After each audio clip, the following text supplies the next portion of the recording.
저희들이 조금 서글프죠. 예배를 드려야 되는 게 계속 비대면으로 바뀌어야 되고 막 이런 상황들이 생긴다는 게 마음 가운데 조금 아픔이 됩니다. 그러나 이제 뭐 사회적인 문제가 너무나 커져서 그게 우리의 문제는 아니라 할지라도 사회적인 문제가 너무 커져 있기 때문에 그런 부분에 있어서도 저희들이 같이 동참하고 함께하는 것이 합당하다라고 이렇게 생각이 됩니다.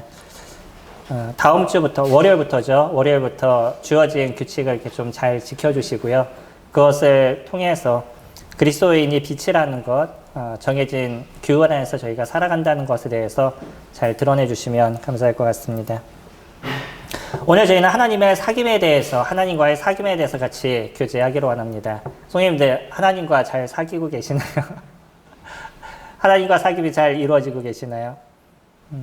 주님과의 사귐이 나는 잘 이루어지고 있어요 라고 얘기하시는 분들은 마음에 쉼과 안식이 있으실 겁니다. 최소 하나님과의 관계가 내가 좋아요 라고 얘기한다는 건 그 안에 어둠에 대한 부분들이 많이 가시고 있다는 거예요. 주님이 그렇게 얘기하시죠. 1장 5절 우리가 그에게서 듣고 너희에게 전하는 소식은 이것이니 곧 하나님은 빛이시라 그에게는 어둠이 조금도 없으시다는 것이니라. 어둠이라는 것은 우리가 여러 가지로 얘기할 수 있을 겁니다. 죄가 어둠이다 라고 얘기할 수 있을 것이고요. 또 거기에서 파생되는 것, 죄는 무엇을 낳냐면 고통과 아픔과 어려움을 낳는 거예요.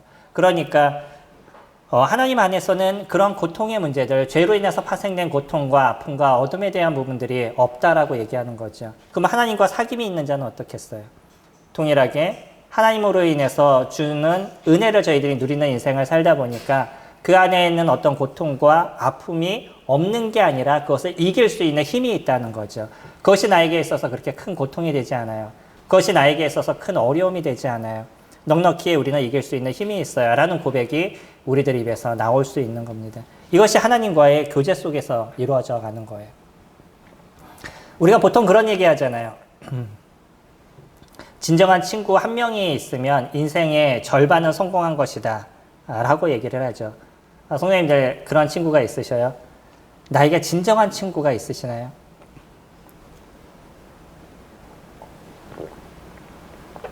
아마 바로 고개를 끄덕거리시는 분은 있으신 분이고 고민하시는 분은 없으실 수도 있는 분들이겠죠. 근데 의외로요, 저희가 잘 생각해 보면 진정한 친구 한 명이 나에게 있나라고 생각하면 친구는 많아요. 친구들은 참 많은데 내가 진짜 어렵고 힘들고 아플 때 나와 함께 할 수 있는, 아니면 진짜 어려운 모습에 있었을 때 내가 같이 가서 그 사람의 마음을 위로하고 도와줄 수 있는 그런 친구가 있나라고 생각하면 그때부터 고민이 되는 거죠. 요즘의 사람들은 친구들을 조금 얇고 많이 갖는 편이에요.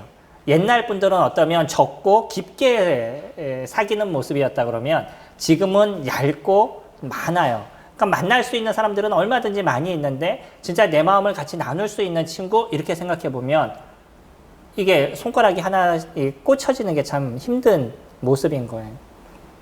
그거는 서로 간에 신뢰의 모습이 있다는 거예요. 이 사람의 모습에 대해서 내가 신뢰할 수 있고 그 사람을 내가 그대로 인정할 수 있는 모습이 있는 거죠. 그런 사람이 진정한 친구의 모습이죠. 이게 친구라고 해서 나이와 상관이 있는 건 아니잖아요. 나이가 많을 수도 있고 나이가 적을 수도 있고 어떤 경우에는 엄마와 딸의 어떤 관계일 수도 있고 여러 가지 관계가 있을 수 있을 거예요. 그런 관계지만 여전히 함께 신뢰할 수 있고 그 사람의 어떤 잘못도 같이 인정하고 받아줄 수 있는 것. 물론 잘못된 것에 대해서 조언하고 책망할 수는 있다 할지라도 그 사람의 실질적인 삶에 대해서는 그대로 신뢰할 수 있는 그런 마음들, 그런 것을 갖는 게 진정한 친구의 모습인 거죠. 근데 이러한 친구 한 사람을 만나는 게 힘든 이유는 나에겐 그런 친구가 없어요. 나는 왜 이상한 사람만 만나요? 라고 얘기하는지 모르지만 그거는 만나는 사람의 문제가 아니라 개인의 문제일 수 있습니다. 내 개인이 그 사람에게 실질적으로 다가가지 못하는 부분들, 아니면 내가 갖고 있는 이기심이 그 사람과 갖고 있는 모습에서 하나가 될 수 없는 이런 부분들이 놓여져 있는 거죠. 가장 큰 문제는 이기심이에요. 다른 사람과의 만남에 교제에서 한계를 느끼는 거는 내가 갖고 있는 이기심과 그 사람이 갖고 있는 이기심이 부딪히면서 서로 간에 함께 할 수 없는 부분들을 만들어 나가는 거죠. 뭐 아무 문제 없이 그냥 한 가지 일을 인해서 만나면 좋은 상황은 얼마든지 이뤄갈 수 있어요. 그런데 같이 살아보고 진짜 어려움의 문제가 발생해 보면 그때는 자기 이익적인 것을 더 먼저 챙기는 사람들이 나타나는 거예요. 그래서 성도들은 다른 겁니다. 성도들은 평상시에는 좀 그렇게 깊은 것 같지 않게 느껴지고 별로 많은 교제가 없는 것처럼 느껴지는데 막상 어떤 큰일이 탁 발생하게 되면 그 큰일을 함께 보호하고 도와주는 모습으로 만들어져 가는 거예요. 이게 성도들의 모습인 거죠. 그래서 성도들은 일반 사람들하고 일반 친구들하고는 분명히 다른 모습을 갖고 있어요. 그리고 그 다른 모습을 우리는 만들어 가야 되는 거죠. 오늘의 사도 요한은 그런 이야기로 시작을 합니다. 내가 그분에게 듣고 또 너희에게 전한 것, 예수 그리스도 그분에게 듣고 너희에게 전한 것, 그것이 무엇이냐면 하나님은 빛이시라는 것이에요. 그에게는 어둠이 조금도 없으시다는 겁니다. 그러니까 이 완전하시고 온전하신 하나님을 그가 알고 그 하나님을 인정하는 삶을 그가 살아가다 보니까 그 하나님과의 교제가 그에게 있었을 때 그 하나님의 그 완전하심을 덧입는 인생을 살아가고 있다는 거죠. 이게 크리스찬들이 갖고 있는 얼마나 놀랍고 큰 은혜인 것이에요. 세상의 많은 일들 속에 얼마나 힘든 일들이 많으셔요. 그러지 않으신가요? 당장 내일부터 저녁 때 되면 2명 이상 만나지 말래요. 1명만 만나야 되는데 결국은 그거 무슨 얘기예요? 나가지 말아라, 집에 있어라 이 얘기잖아요. 동거하는 사람까지는 괜찮대요. 근데 직계 친척도 안 된다는 거죠. 직계 가족도 안 된다는 거예요. 동거하는 사람들만 가능하다는, 나가지 말라는 겁니다. 집에 있으라는 거예요. 집에서 있는데 2주 동안 한번 있어 보셔요. 쉬우셨나요? 예, 집에 방콕 하시는 분은 좀 편할 수 있어요. 근데 강제로 하라 그러면 이제 그때부터 좀 힘들어집니다. 신기한 게 그거예요. 그냥 저도요, 집에서 있어라 그러면 2주고 3주고 있을 사람이에요.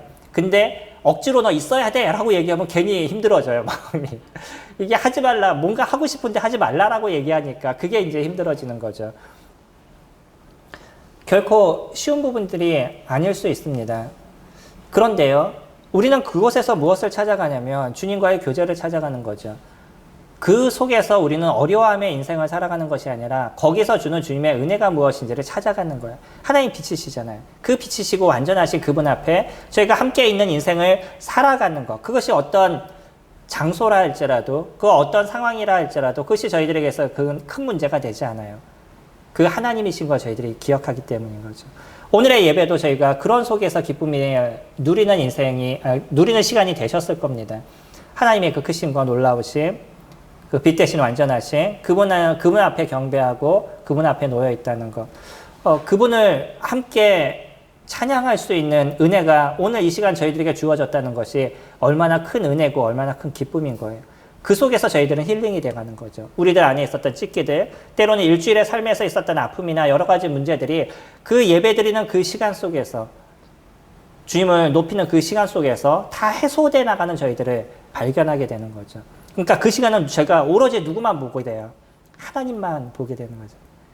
우리가 밖에 있었을 때는 세상을 보는 일들이 더 많은 거죠. 세상에 있는 일들을 보게 되고 사람들을 보게 되고 사람들의 관계 속에서 어려워지고 힘들어지는, 또 어떤 사회적인 환경 속에서 힘들어지는 많은 일들이 저희들에게 놓여져 있지만 우리가 주님 앞에 예배하러 딱 나왔었을 때는 오로지 누구만을 바라보냐면 하나님 그분만을 바라보고 예수 그리스도 그분만을 바라보니까 우리들 마음에 있었던 그 많은 것들이 해소되라는 것을 저희들이 느끼게 되는 거죠.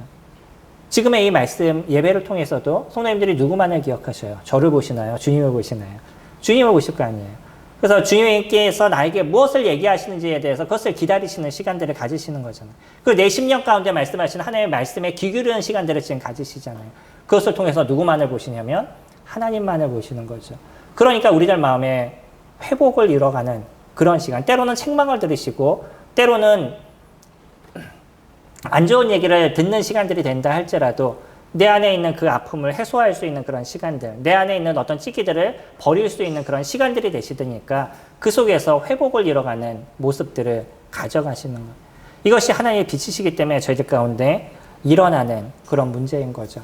하나님의 빛이 아니시다. 하나님 그분이 완전한 분이 아니시다 그러면 저희들이 섬기는 모든 것은 다 헛된 것인 겁니다. 그건 완전하지 않은 것이에요. 그분이 거짓이 있는 분이다 라고 얘기한다 그러면, 조금이라도 거짓이 있는 분이다 라고 얘기한다 그러면 그냥 좋은 관계는 맺어갈 수 있을지 모르지만 그분에게 우리의 모든 인생을 드릴 수 있는 부분은 아니라는 거죠. 다시 얘기하면 우리가 섬길 수 있는 존재는 아니라는 거예요. 근데 우리가 그분을 섬긴다라고 얘기했을 때, 우리가 그분의 인생 속에 들어간다라고 얘기한다는 거는 그분이 어떤 존재이기 때문에 그러냐면 완전하신 분이기 때문인 거예요. 그분에게는 어둠이 조금도 없으신 분들인 거죠. 그러니까 구약에서는 그들이 하나님을 만났을 때 뭐라고 표현하냐면 내가 이제 죽겠다라고 얘기하죠. 완전하신 하나님을 만났기 때문에 내가 이제 죽을 것이다. 그런 표현을 쓰잖아요. 기드온이라든지.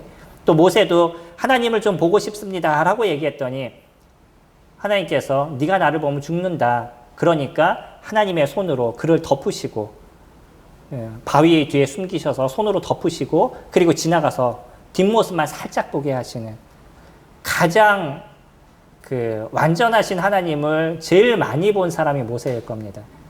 가장 근접하게 본 사람이.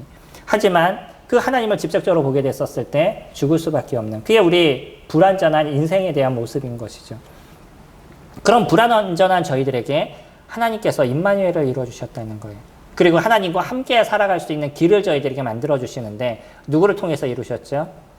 아들 예수 그리스도, 그분을 통해서 이루신 거예요. 그러니까 저희들은 하나님을 무엇으로만 볼 수 있냐면 예수 그리스도 그분을 통해서만 볼 수 있다라고 얘기해요. 루터가 그런 얘기 했다는 것으로 제가 기억하는데, 우리가 하나님을 알 수 있는 것은 오직 예수 그리스도 그분을 통해서만 알 수 있다라고 얘기합니다. 그렇죠? 저희가 하나님을 알 수 있는 건 예수 그리스도 그분을 통해서만 알 수 있는 거예요. 예수 그리스도 그분을 저희들이 알게 되고 그분의 사랑을 알게 되고 그분의 십자가에서 우리를 위해서 죽으신 그 은혜를 저희들이 알게 됐었을 때 하나님의 사랑이 어떤 것인지, 하나님의 크심이 어떤 것인지, 하나님의 그 놀라우심이 어떤 것인지를 저희들이 알게 되고 그 하나님 안에 거하는 인생을 살아가고 있는 거죠. 그 빛 대신 하나님이 저희들의 인생 속에서 함께 하신대요. 얼마나 은혜로운 인생을 지금 살아가고 계시는 거예요. 우리가 좀 고민해야 될 건 그런 것입니다. 이제 살펴볼 6절부터 말씀 보시면, 만일 우리가 하나님과 사귐이 있다 하고 어둠에 행하면 거짓말하고 진리를 행하지 아니함이거니와, 그가 빛 가운데 계신 것 같이 우리도 빛 가운데 행하면 우리가 서로 사귐이 있고 그 아들 예수의 피가 우리를 모든 죄에서 깨끗하게 하실 것이요. 만일이라는 표현을 쓰고 있어요. 자, 만일 여러분들이, 성도님들이 하나님과 사귐이 있다라고 얘기하면서 어둠 가운데 행하시면 그거는 무엇이라고요? 거짓된 거다라고 얘기해요. 다시 얘기하면 하나님과의 사귐이 여러분에게는 없습니다라고 얘기한다는 거예요. 우리가 어둠 가운데 행한다. 이 행한다는 표현을 잘 생각하시기 바랍니다. 우리가 하나님을 믿는 것, 그래서 내가 어떤 행동을 하게 되면 그 행동을 갖고 하나님과 사귐이 있는 인생을 살아간다, 그렇게 표현하지 않는다는 거예요. 이 사귐이라는 건 행동으로 얘기하지 않아요. 다시 얘기하면 오늘 예배를 드리는 이 모습, 이런 행동 속에 나왔기 때문에 내가 하나님과 사귐이 있다, 이렇게 표현하지 않는다는 거예요. 우리는 그렇게 생각을 가져요. 많은 사람들의 생각이 하나님과 사귐을 어떻게 갖냐면 내가 지금 어떤 하고 있는 한두 가지 행동을 갖고 하나님과 사귐이 있다라고 얘기해요. 그래서 내가 누군가에 좀 선한 일을 했어요. 아, 나는 하나님 안에 있어 라고 생각하거나, 내가 오늘 헌금을 했어요. 그러니까 나는 하나님 안에 있어 라고 얘기하거나, 내가 오늘 지금 예배를 드려요. 그러니까 나는 하나님의 안에 있어 라고 얘기하지만 그것을 갖고 하나님 안에 있다라고 표현하지 않는다는 거예요. 이거는 행동이 아니라 장소적인 개념이다라고 얘기합니다. 오스기니스는 그렇게 얘기해요. 이거는 장소적인 개념입니다 라고 죄송합니다. 로이드 존슨이 그렇게 표현했습니다. 로이드 존슨이 그렇게 얘기했었어요. 우리가 하나님 안에 있다는 것은, 그것은 행동이 아니라 장소적인 개념입니다 라고 얘기합니다. 다시 얘기하면 장소적인 개념이라는 건 내가 하나님이라는 그 안에 속해 있는 존재라는 거예요. 그러니까 내가 하나님 안에 지금 속해 있느냐 그러지 않느냐, 이것이 결정이 되는 거지, 한두 가지 행동을 통해서 내가 하나님 안에 있다라고 얘기하지 않는다는 거예요. 내가 하나님 안에 있으면요, 때로는 행동에서 조금 잘못된 행동을 할 수는 있어요. 그럼에도 불구하고 난 여전히 누구를 쫓아가는 인생을 살아가냐면 하나님을 쫓아가는 인생을 살아가는 거예요. 그러니까 자신의 문제에서 그 문제가 무엇인지를 발견할 수 있는 힘이 그 안에 있고, 그 문제에 있어서 주님 앞에 고개를 숙일 수 있는 마음이 그 안에 있는 거예요. 행동이라는 것은 내가 선한 행동은 지금 할 수 있고 선한 종교적인 행위는 지금 할 수 있지만 여전히 나의 중심은 세상을 향해져 있어요. 세상이 하고 있는 행동과 세상이 갖고 있는 가치관과 세상이 원하는 것을 쫓아서 인생을 살아가요. 그러나 몇 가지 행동에 있어서는 종교적인 행동을 하고 있는 거죠. 그러면서 나는 빛 가운데 있다라고 생각하는 겁니다. 이게 진짜 고민해야 될 저희들의 모습인 거예요. 저희가 빛 가운데 있습니까? 내가 하나님 그 안에 존재했어요? 아니면 하나님을 아는 행동을 하고 있는 거예요? 만약 우리가 하나님과 사귐이 있다고 어둠에 행하면, 그렇기 때문에 하나님과 사귐이 있다, 하나님 안에 있다는 사람들은 어떤 행동을 한다는 거죠? 빛에 대한 행동을 한다는 거예요. 빛 가운데 일어나는 행동을 한다는 거죠. 어떤 자기 이기심과 자기 중심적인 거기에서 벗어나서 하나님께서 원하시는 일들이 무엇인지를 보고 그 하나님 원하시는 일들을 살아가기 위해서 끊임없는 전쟁과 전투의 삶을 살아간다라고 얘기하는 거예요. 우리는 우리들 안에 있는 죄성이 있습니다. 이 죄성이 얼마나 우리를 누르고 있는지, 우리가 그 안에서 싸워가는 싸움이 하루하루가 고통스러운 부분들이 발생하고 있으시죠. 그러셔야 안 그러셔요? 그나마 많이 싸워서 어느 정도 승리하고 나면 조금 편해지는지 모르지만 그 끊임없는 싸움 속에서 저희들은 있어. 이 죄와의 싸움이 얼마나 무서운 싸움이, 얼마나 고통스럽고 힘든 싸움이 우리 가운데 일어나는지, 이 싸움이 우리에게 일어나지 않는다 그러면 그건 크리스찬이 아니었습니다. 끊임없는 싸움이 일어나요. 그 싸움에서부터 우리가 승리하는 인생을 살아가느냐, 승리하지 못하느냐, 그리고 거기서 그 계단을 밟고 일어설 수 있는 힘이 있느냐, 없느냐는 거예요. 그 힘은 누가 주시는 거죠? 하나님이 주시는 거예요. 내가 빛 가운데 있기 때문에 하나님께서 그것을 이길 수 있는 힘을 저희들에게 주시는 거예요. 그러나 빛 가운데 있지 않으면 그런 싸움이 나에게 있어서 별 의미가 없어요. 그냥 선한 행동을 조금 하면 되고 선한 종교 행사를 내가 조금 하면 되는 거지, 그런 싸움이 나에게 일어날 필요가 없는 거예요. 아까 줌에 대해서 말씀드렸죠. 어제 한참 고민했습니다. 왜냐하면 줌을 결제를 하려고 일부러 좀 끊어놨거든요. 이게 저희가 쓰는 게 한 3, 4일에 한 번씩 쓰는데 좀 아깝더라고요. 그래가지고 줌을 좀 끊어놨어요. 그래서 며칠, 한 2주, 일주일에서 2주 정도 지금 끊어진 상태에서 저희가 있었었는데 어제 이제 다시 이런 상황이 돼서 결제하는 상황이 돼서 결제를 하다 보니까 이 사람들이 우리나라 사이트처럼 편하게 안 해놔요. 그래서 막 이렇게 클릭을 하다 보면 나도 모르게 그냥 결제가 바로 돼버려요. 왜 그런가 보니까 예전에 결제된 내용을 이 사람들이 갖고 있는 거예요. 그러니까 아무 생각 없이 저는 카드를 바꾸려고 이렇게 카드가 언제 바뀌어지지? 그러고 클릭을 하다 보니까 이미 결제가 되어 있는데 더 무서운 게 뭐였냐면 연간 결제가 돼버린 거예요. 이 결제 자체가 이 사람 무조건 연간으로 해놔요. 그래서 우리가 모르고 결제를 하면 연간 결제가 돼버려요. 근데 우리나라 같은 경우는 바로 취소합니다라고 그냥 뭐 옥션이나 지마켓, 이거 지금 이렇게 얘기해도 되나요? 그런 부분들에 클릭을 하면 바로 취소가 돼요. 근데 여기는 취소가 되지 않아요. 취소라는 버튼이 없어요. 그러니까 이 취소를 어떻게 해야 되나 인터넷을 다 찾아보고, 근데 하는 방법 한 가지, 내가 전화를 직접 해서 그들과 얘기하는 것. 어렵잖아요? 그들과 대화를 해야 되는데 고민이 되죠. 또 한 가지는 메일을 보내는 방법이 있더라고요. 그래가지고서는 뭐 글을 정리를 해서 메일을 보냈는데 메일을 보낸다는 내용이 사람마다 다 달라요. 그래서 3, 4개 정도 되더라고요. 메일이. 다 보내봤어요. 그랬더니 그쪽에서 그 저녁 10시 정도 지나니까 그 답장이 왔더라고요. 네, 왜냐면 이들은 이제 활동하는 시간이 저희들하고 13시간 정도 차이가 나니까 그들이 회사에 출근해서 메일을 열어보는 시간이 있잖아요. 근데 좀 고민이 됐어요.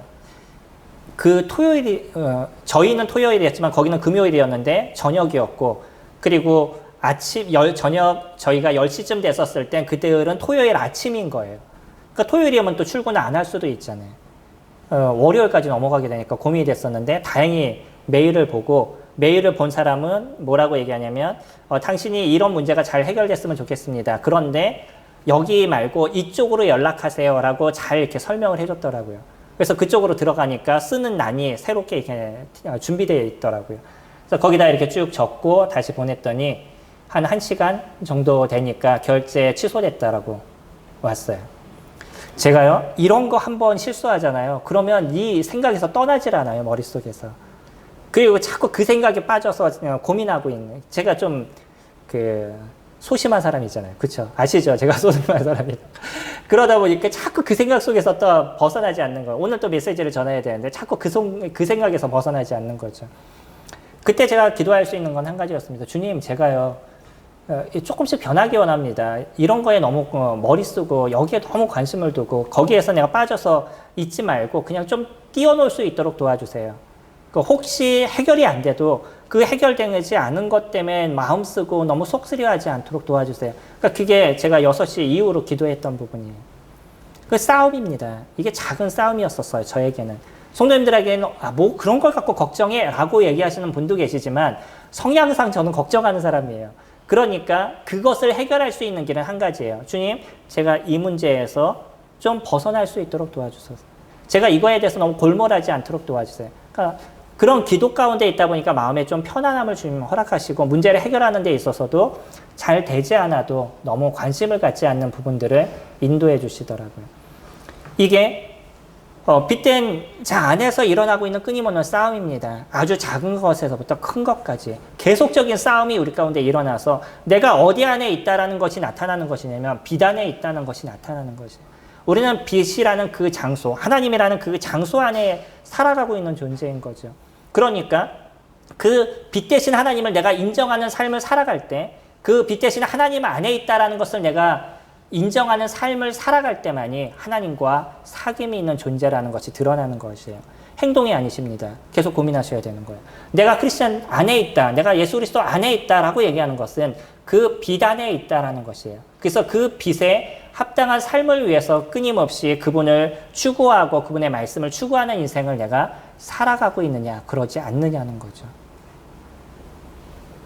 하나님과의 사귐은요, 예수 그리스도 그분을 알았을 때 만들어져 나가는 거죠. 그래서 하나님 안에서, 예수 그리스도 그 안에서 살아가는 인생을 살아가는 것, 그것이 하나님과 사귐이 있다라고 얘기합니다. 두 번째로는요, 저희 8절부터 보시면, 만일 우리가 죄가 없다라고 말하면 스스로 속이고 또한 진리가 우리 속에 있지 아니할 것이요. 만일 우리가 우리 죄를 자백하면 그는 미쁘시고 의로우사 우리 죄를 사하시며 우리를 모든 불의에서 깨끗하게 하실 것이요. 만일 우리가 범죄하지 아니하였다 하면 하나님을 거짓말하는 이로 만드는 것이니 또한 그의 말씀이 우리 속에 있지 아니하니라. 요한은요, 지금 얘기하는 게 이 짧은 구절 안에서도 막 말을 바꾸고 있죠. 조금 전에는요, 뭐라고 얘기하냐면 너희가 만약에 어둠 가운데 있으면 거짓말하는 자다라고 얘기해놓고 8절에 가서는요, 네가 만약에 죄가 없다라고 그러면 그것도 거짓말이다라고 얘기를 해요. 이해되시나요? 저희가 이 말씀을 보면 5절부터 10절까지 말을 갑자기 바꾸는 그 요한의 모습을 저희가 살펴볼 수 있어요. 여기서 얘기하는 8절부터 얘기하는 거는요, 내가 빛 안에 있지만 여전히 우리는 육체의 죄성 안에 있다라는 것을 얘기하는 거죠. 다시 얘기하면 신분과 상태에 대한 부분을 표현하고 있습니다. 우리들의 신분은요, 하나님의 자녀인 것이에요. 그러나 상태는요, 아직 육신의 모양을 입고 완전하신 예수 그리스도를 만나기 이전의 모습을 저희들이 갖고 있기 때문에 이 죄성이 올라오고 있는 이 육신적인 몸을 아직 함께 공유하고 있는 존재이라서 우리들 안에서 무엇이 일어날 수밖에 없냐면 죄성이 일어날 수밖에 없다는 거예요. 근데 왜 요한은 지금 이와 같은 얘기를 갑자기 던져주고 있을까요? 이 시대적인 배경 속에서 영지주의자들이 하고 있는 얘기였었어요. 영지주의자들은 뭐라고 얘기하냐면 이 육체는 무익하기 때문에 이 육체는 마음대로 써도 된다. 그러니까 열심히 네 몸을 쾌락을 위해서 사용해라 라고 얘기를 해요. 한 부류는 너의 몸은 억제를 시켜야 된다. 그러니까 억제를 시키는 일들, 몸을 제약하는 일들을 해야 된다 라고 얘기해요. 영지주의가 좀 다릅니다. 그래서 한 부류, 억제시켜야 된다라고 하는 부류가 나타난 게 뭐냐면 요가와 같은 거예요. 그래서 나의 몸을 막 힘들게 만들고 어렵게 만들면 이 육체는 무익한 거기 때문에 그렇게 만들어야 된다는 거예요. 그래서 영은 거기서 새로워져야 된다라고 얘기하는 거죠.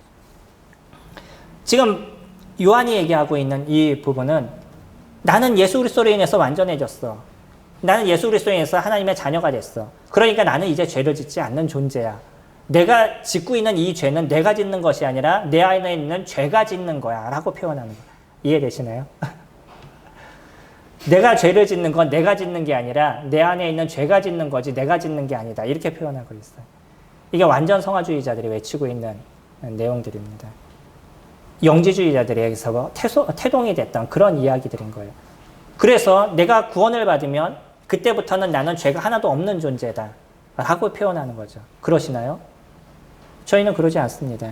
여전히 우리가 주님을 받아도 주님이 우리를 보시는 모습에선 예수 그리스도의 그 피로 인해서 우리를 의인으로서 주님께서 보시지만 여전히 우리가 살아가는 가운데서는 우리 가운데 있는 이 죄성은 아직도 남아있는 거예요. 그래서 이 죄성에 대한 부분을 해결해 나가는 일들을 이뤄가야 되는데 그것은 어떻게 이뤄가는 것이냐면 하나님 앞에 자백하고 자복하는, 회개하는 그런 모습 속에서 만들어져 가는 거죠. 그래서 크리스찬들은 무엇 하는 인생을 살아가냐면 자백하는 인생을 살아가는 겁니다. 주님 앞에 자백하는 시간들을 가져가시나요? 일주일을 살아오시면서 일주일 가운데 있었던 내 죄성에 대해서 주님 앞에 고백하는 시간들을 가져가시나요? 그것이 크리스찬입니다. 내가 일주일을 살아가면서 나는 아무런 죄가 없었던 것처럼 살아가는 그런 존재가 아니라 여전히 내 안에 일어나는 이 죄성과 나한테 일어나는 이 문제로 인해서 주님 앞에 죄송함에 그 고개를 숙이고 주님 죄송합니다. 제가 이런 모습을 보였습니다. 제가 이러한 상태를 갖고 있습니다. 제가 이렇게 살아가고 있습니다. 라고 자백하고 자복하고 회개하는 일들을 이뤄가는 것. 그것이 크리스찬들인 거예요. 어떤 분은 여기서 자백이라는 표현이 쓰여져 있다 보니까 크리스찬들은 자백을 하는 것이고 믿지 않는 사람들은 회개를 하는 거다라고 회개와 자복을 이분화시켜 놨어요. 원어는 그러지 않습니다. 회개와 자복은 같은 의미로 쓰여지고 있어요. 예수 그리스도를 처음에 믿을 때 자백이라는 단어도 쓰여지고 또 크리스찬들도 회개라는 단어가 같이 쓰여지고 있어요. 이건 글자로 표현할 수 있는 것이 아니에요. 우리 삶으로 표현한 겁니다. 예수 그리스도 그분 안에 있는 사람들은 주님 앞에 회개하는, 자복하는 모습을 동일하게 가져가는데 그거는 내가 주님을 믿지 않았습니다 라는 어떤 자백이 아니라 크리스찬으로서 제가 이런 모습을 갖고 있습니다 라는 자복의 시간들을, 회개의 시간들을 가져가고 있는 것. 이것이 우리에게 일어났었을 때 우리들의 삶이 빛으로 점점 다가가고 빛 가운데 합당한 모습으로 만들어져 가는 거예요. 그렇기 때문에 크리스찬들은 때로는 다른 사람들보다 조금 더 우울하기도 합니다. 왜 그러죠?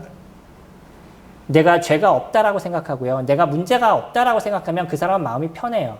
내가 어떤 사람을 때렸어요. 내가 때렸는데 내가 때린 거에 대해서 너무 마음이 미안하고 아파요.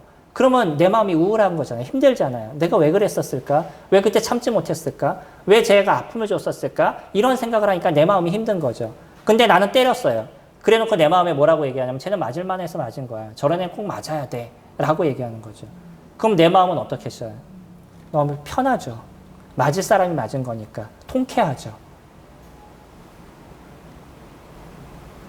죄에 대해서 인식을 안 하는 사람들은요. 자기 마음에 이런 것으로 인해서 고통을 당하지 않아요. 이런 것에 있어서 어려움을 당하지 않습니다. 오히려 크리스찬들이 여기에 대해서 더 많은 아픔과 고통과 때로는 우울함을 더 많이 느끼는 거예요. 이런 느낌을 통해서 주님 앞에 나아가는 것이고 그 속에서 내가 갖고 있는 이 죄성을 버려가는 인생을 살아가는 거죠. 어떤 분은 이것을 이렇게 표현했습니다. 우리가 예전에 인천 상륙작전을 했었었죠. 메가더 장군에 의해서. 그래서 인천을 잘라서 그 다음에 그 점령에 들어가다 보니까 이제는 점점 우리나라가 그 승리하는 모습이 되었었어요. 전쟁에는 승리했습니다. 그리고 이제 38선이 그어지니까 그 밑줄에 있는 모습에서는 우리는 전쟁에 승리를 한 거죠. 물론 위에는 잘렸지만. 그러나 그것으로 인해서 전쟁은 휴전이 됐어도 그 안에 남아있는 북한 군들이 있었었죠. 그들과는 끊임없는 싸움이 한동안 있었어요. 이와 같은 것으로 표현합니다. 우리가 주님을 믿었을 때는 완전한 승리를 이룬 것이에요. 그러나 여전히 우리 안에 있는 죄에 대한 부분들은 끊임없는 그 전투를 통해서 물려쳐 나가야 된다는 거예요. 그게 우리 안에서 일어나고 있는 일들인 거죠. 하나님은 빛이십니다. 하나님과 사귐이 있으시나요? 우리가 만약에 하나님과 사귐이 있다 그러면 우리는 우리들의 사귐 속에서 일어나는 일들이 있을 겁니다. 그 첫 번째가 무엇이냐면 우리는 빛 가운데서 행하게 되어져 있다는 거예요. 크리스찬이 빛 가운데서 행하지 않으면서 나는 하나님과 사귐이 있습니다 라고 얘기하는 건 거짓이라 아주 강력하게 얘기하지 않나요? 요한일서를 보시면요. 얼마만큼 강력하게 우리 가운데 얘기하시는지를 보게 돼요. 우리는 요한일서를 얘기할 때 사랑의 장이다 이렇게 표현하지만 사실 깊게 보시면요. 우리에게 던져주고 있는 메시지가 엄청나게 강력합니다. 아주 이분법으로 정확하게 나눠져요. 너 이러고 있느냐? 너 그럼 넌 버리운 자다. 이렇게 표현하고요. 네가 제 가운데 있느냐? 넌 그럼 주님을 믿은 자가 아니다. 이렇게 표현해요. 계속 보시기 바랍니다. 우리 계속 가면서 살펴보실 것인데 살펴보면서 얼마나 강력하게 요한이 얘기하는지를 저희들에게 보여주고 있어요. 믿음은요. 우리가 생각하는 것처럼 그냥 믿기만 하면 되는 그것으로 끝나지 않아요. 우리의 믿음이라는 것은 하나님 안에 들어와 있는 존재이기 때문에 빛 가운데서 살아가는 삶이 나타나고 있느냐 나타나지 않느냐로 결정이 되는 것이에요. 믿음에 대한 거는 얼마든지 입술로 고백할 수 있습니다. 우리 로마서 10장 9절에서 얘기하는 것처럼 내가 만일 내 입으로 예수를 주로 시인하는 것은 입술은 누구든지 할 수 있어요. 그러나 마음으로 믿어 의에 이르고 입으로 시인하여 구원에 이르는 것이에요. 우리 마음에서부터 진정한 믿음이 있었을 때 그것이 입술의 고백으로 나온다라고 얘기하는 거지 입술의 고백으로 나왔기 때문에 그것을 믿는다라고 얘기하지 않는다는 거예요. 그래서 마음의 믿음은 무엇으로 드러나냐면 내가 빛으로 살아가고 있느냐, 빛 가운데 살아가고 있느냐, 빛 가운데 살아가지 않느냐로 나타나는 거예요. 그러니까 크리스찬들의 삶은 다른 사람들의 삶과 분명하게 다르게 되어져 있는 거죠. 오늘 찬양을 불렀던 것처럼 내가 빛 가운데 살아가는 자가 되게 하소서. 왜 그래요? 빛의 자녀니까. 내가 빛의 자녀니까 당연히 빛 가운데서 살아가는 자가 되게 하달라는 고백이 우리들 입술에서 계속 나오게 되는 것이고 빛의 자녀의 합당한 모습이 되게 해주소서라는 고백이 우리들의 입술에서 계속적으로 나오게 되는 거죠. 그리고요. 내가 일주일의 삶에서 오늘 하루를 살아가는 삶에서 저녁 때 내 삶에 문제가 무엇이 있는지 살펴보고 그 문제에 대해서 주님 앞에 내려놓고 회개하고 자복하는 시간들을 크리스찬들은 가져가게 되는 거예요. 이거는 행동에 대한 부분만이 아닙니다. 우리 마음에서 일어나고 있는 우리 마음의 속의 생각까지도 주님 앞에 내려놓고 기도하는 시간들이 이루어져 가야 된다는 거예요. 행동에 대해서만 얘기하시면 내 안에서 일어나고 있는 잘못에 대해서 나는 자꾸 간과하게 돼요. 한번 해보시기 바랍니다. 내 안에서 일어나는 문제까지 주님 앞에 내려놓고 자복하는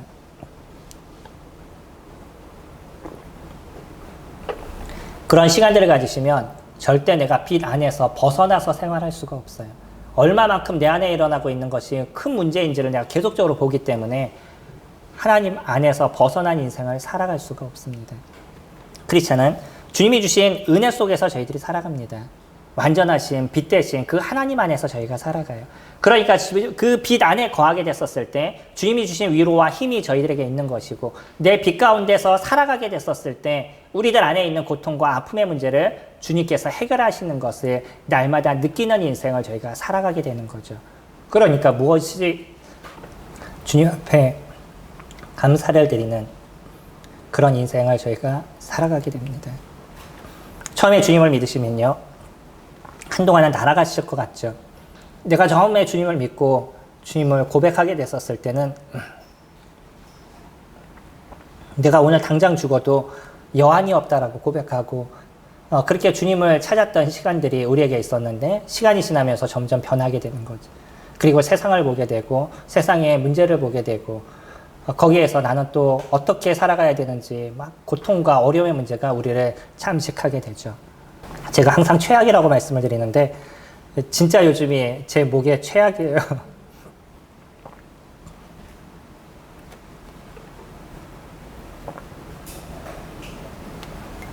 가끔은 성도님들과 교제하는 시간도 이제 얼마 남지 않았나 보다라는 생각이 들 정도로 말하는 것이 너무나 힘듭니다. 아예 이제 찬양하는 것 자체는 좀 어려운 상황이라서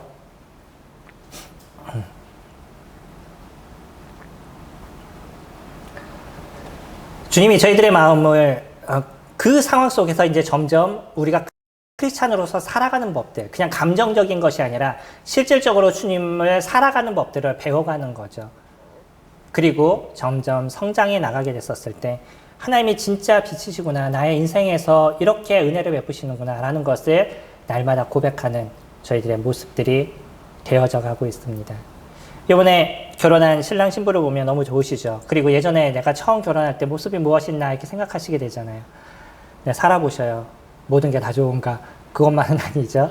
그러면서 같이 가는 것을 배우는 거고요. 같이 가는 것을 진짜 배우게 됐었을 때 그때야 비로소 무엇을 느끼는 거냐면 진정한 친구가 내 옆에 있구나. 이 친구가 진짜 나와 함께하는 사람이구나 라는 것을 알게 되실 거예요. 그것을 진짜 깨닫게 됐었을 때 그때야 비로소 진짜 부부의 삶이 될 거라고 생각이 됩니다. 주님의 모습도 주님이 나와 사귐이 있어 라는 것이 실질적으로 주님 제가 주님밖에 없습니다. 주님과 함께 살아가는 것이 너무나 즐겁고 주님과 함께 살아가는 것이 너무나 감사합니다. 라는 고백이 우리들의 입술에서 매일 나오게 될 때 그때야 비로소 하나님과의 진정한 사귐이 나에게서 이루어지고 있었다는 것을 발견하시게 될 겁니다. 손님 내 삶에 주님의 사귐 그것을 통해서 빛 가운데 행하시고 나의 문제를 주님 앞에 내려놓으시는 그런 성도님들이 되시기를 소망합니다.